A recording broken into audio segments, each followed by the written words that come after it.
প্রশাসন নিয়ে গেছে, তারপরে আপনারা শান্ত হচ্ছেন না। কি করতেছেন আপনারা? এভাবে মেরে মেরে সন্ত্রাস সৃষ্টি করে 1450 বছর ধরে আপনারা টিকে আছেন। একবার যদি স্বাধীনতা দেন না, দেখবেন যে এক অপূর্ব পাল না, লক্ষ লক্ষ অপূর্ব পাল আছে বাংলাদেশের মাটিতে। আপনাদের পেছনে হয়তো নামাজও পড়ছে, কিন্তু নবীকে গালি দেয়।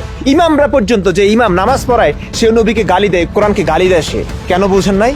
এই সন্ত্রাস সৃষ্টি করে, সন্ত্রাসী করো, কতদিন পার পাবেন? কতদিন? 5 ওয়াক্ত নামাজের কথা কোরআনে নাই, সেই কোরআনে মানুষ মারার কথা আছে, যেটা পুরো মুসলিম বিশ্ব সবচেয়ে গুরুত্বের সঙ্গে পালন করে। সেই 5 ওয়াক্ত নামাজের কথা একটা আয়াতেও নাই।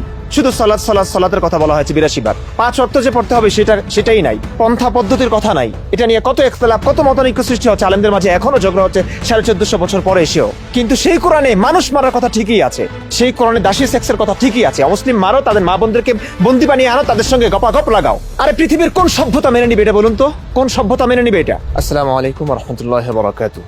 বাংলাদেশ আজ উত্তাল। ধর্মপ্রাণ মুসলিমদের গায়ে আগুন জ্বলছে, তাদের হৃদয় খরিত হয়েছে। কারণ নর্থ সাউথ বিশ্ববিদ্যালয়ের একজন শিক্ষার্থী পবিত্র আল কোরআনের ওপর পা রেখেছে, পাতাগুলো ছিঁড়েছে, সে লাথি মেরেছে। এতে পুরো মুসলিম জাতি, বাংলাদেশের মুসলিম সম্প্রদায়, প্রত্যেকটা মুসলিম হৃদয়ে আঘাত পেয়েছে। এবং এটার জন্য তাদের এক কথা, যে এই কাজটা করেছে অপূর্ব পাল, তার মৃত্যুদণ্ড চায় তারা। প্রশাসন তাকে নিয়েছে, থানায় নিয়েছে, তারপরেও তারা এতে শান্ত হয়নি। তারা এখনো ক্ষুব্ধ, কারণ তারা চায় যে এই মানুষটাকে মেরে ফেলতে। এবং ইসলাম অনুযায়ী এটাই বিধান, এটাই হচ্ছে মূল ইসলাম। এখন কোরআনে পা রাখার কারণে ধর্মের অবমাননা হয়েছে বা কোরআনের অবমাননা হয়েছে, তাতে সবচেয়ে বেশি আঘাত লাগবার কথা কার? এই কোরআনের মালিকের, কোরআনের লেখকের। কোরআনের লেখক কে? মুসলিমরা বলবে এটা আল্লাহ লিখেছেন। আমরা আমাদের কথা অনুযায়ী বলি, মুসলিমদের দাবি অনুযায়ী বলি, এটা আল্লাহর পবিত্র গ্রন্থ, তিনি এটা লিখেছেন, তিনি এটা পাঠিয়েছেন, মুহাম্মদ সাল্লাল্লাহু আলাইহি ওয়াসাল্লামের উপর অবতীর্ণ করেছেন। তো এই কোরআনের উপর কোনো আঘাত আসলে সবচেয়ে বেশি বুকে আঘাত পাওয়ার কথা কার? আল্লাহর। এবং সেই আল্লাহ কি কোনো ক্ষমতা নেই এই অপূর্ব পালকে মেরে ফেলতে? মানে বজ্রপাতের মাধ্যমে, ভূমিধসের মাধ্যমে, আকাশ থেকে কোনো উল্কাপিণ্ড পড়ে তাকে শেষ করে দিল? আল্লাহর কি এই ক্ষমতা নেই? আল্লাহ কেন এই কাজটা করছেন না? আল্লাহ কেন এই অপূর্ব পালকে বাঁচিয়ে রেখেছেন? এবং সেই কোরআনের অবমাননার কারণে আমরা মুসলিমরা, আমরা মানুষরা কেন এটা নিয়ে তার বিচার চাইছি? আমরা তাকে মারতেই হবে, কাটতেই হবে, তার মৃত্যুদণ্ড দিতেই হবে। ভাই কেন? আল্লাহর কি ক্ষমতা নাই? আল্লাহ কি অন্ধ? আল্লাহ কি বধির? আল্লাহ দেখেন না? আল্লাহ শুনেন না?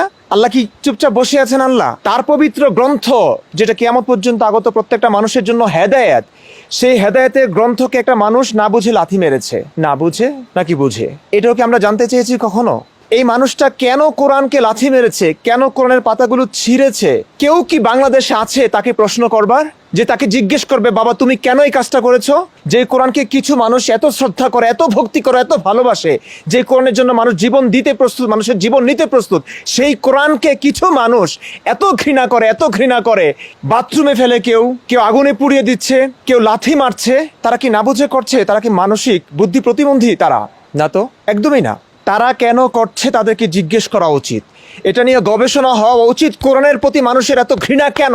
বারবার বলেছি শায়েখ আহমদুল্লাহ আজহারি, আপনারা এই ধর্মের কারণে, আপনারা ধর্মকে যেভাবে ব্যাখ্যা বিশ্লেষণ করছেন, আপনারা আসুন, আমি বুঝতে চাই কোরআন পবিত্র গ্রন্থ, যেটা আপনারা নিয়ে ব্যবসা করছেন, এই কোরআন যে মানুষের রচিত, মানব রচিত, এটা যে আল্লাহর পক্ষ থেকে আসে নাই, এটা যে অসভ্যতার চূড়ান্ত, এটা আমি দেখিয়ে দিব, প্রমাণ করে দিব। ডিবেটে আসুন, বসুন, আমি আছি, আসিফ মহিউদ্দিন ভাই আছি, বার করে আপনাদেরকে জানাচ্ছি। আমরা টাকাও দিব, সেটাও বলেছি।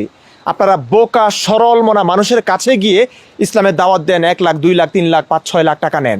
আমরা বলছি এর চাইতে বেশি দিব, তারপরে এসে আমাদের কাছে বোঝান যে কোরআন কিভাবে আল্লাহর গ্রন্থ হয়, কিভাবে আল্লাহর বাণী হতে পারে। যেই গ্রন্থে অমুসলিমদেরকে মারার কথা বলা হয়েছে, যেই গ্রন্থে দাসী সেক্সের কথা বলা হয়েছে, যে গ্রন্থে মোতাবিয়া, পতিতালয়ের কথা বলা হয়েছে, আপনারা সেগুলো লুকাচ্ছেন। কিছু ভালো ভালো জিনিসগুলো আকপিছ না বলে, না বুঝিয়ে মানুষকে বলে ব্যবসা করছেন। আপনাদের ব্যবসা চলছে, চলুক না, সমস্যা নাই। কিন্তু এই কোরআনের ওপর আঘাত করবার কারণে, যে কোরআনের যারা আঘাত করছে, যারা এই কোরআনকে অবমাননা করছে, নিঃসন্দেহে নিশ্চয়ই তারা এই কোরআনে এমন কিছু পেয়েছে যেই কারণে তাদের এই কোরআনের প্রতি ঘৃণা জন্মেছে। তাদের এই সিদ্ধান্তকে আপনি সম্মান জানাতে কেন পারছেন না? কেন? ইসলামের শাশ্বত বিধান কি? আল্লাযী খালাকাল মাউতা ওয়াল হায়াতা লিয়াবলুয়াকুম আইয়ুকুম আহসানু আমালা। আল্লাহ তাআলা বলেছেন, কোরআনের বহুবার আছে, অসংখ্য হাদিসে আছে, এই দুনিয়াটা হচ্ছে পরীক্ষার হলের মতো। আমাদেরকে আল্লাহ বাক স্বাধীনতা দিয়েছেন, আমরা কে পাপ কাজ করি, কে পুণ্যের কাজ করি, কে তাকে মানি, কে তাকে মানি না, কে বিশ্বাস করি, কে অবিশ্বাসী হই। পৃথিবীতে আল্লাহ শাস্তি দিবেন না, বা আল্লাহ স্বাধীনতা দিয়েছেন, আখেরাতে ধরবেন। এটাই তো ইসলাম অনুযায়ী, এটাই তো কথা। তাহলে এই যে মানুষটা কোরআনকে বুঝুক আর না বুঝুক, বুঝে সম্মান আঘাত করুক আর না বুঝে আঘাত করুক, সে যা করেছে যদি অন্যায়ও হয়, এই অন্যায়ের শাস্তি কে দিবে? আল্লাহ দিবে নাকি আপনি দিবেন? আপনি দেওয়ার কে? আপনার ইসলাম অনুযায়ী কি বলে? যদি বলেন যে আপনাদের ক্ষমতা আছে ইসলাম অনুযায়ী, তাহলে বলবো কন্ট্রাডিকশন আছে এই কোরআনে। ইসলাম সব বিরোধিতায় ভরপুর। এক জায়গা আছে দুনিয়া মাজরাতুল আখিরা, দুনিয়া আল্লাযী খালাকাল মাউতা ওয়াল হায়াতা লিয়াবলুয়াকুম, আল্লাহ পরীক্ষা নিতে চান। পরীক্ষার হলে কেউ শাস্তি দেয়? পরীক্ষার হলে কেউ রেজাল্ট দেয়? আপনারা তো দিচ্ছেন। আপনারা যে বর্বরতা দেখাচ্ছেন, এটা তো আল্লাহর ক্ষমতাকে প্রশ্নবিদ্ধ করে ভাই।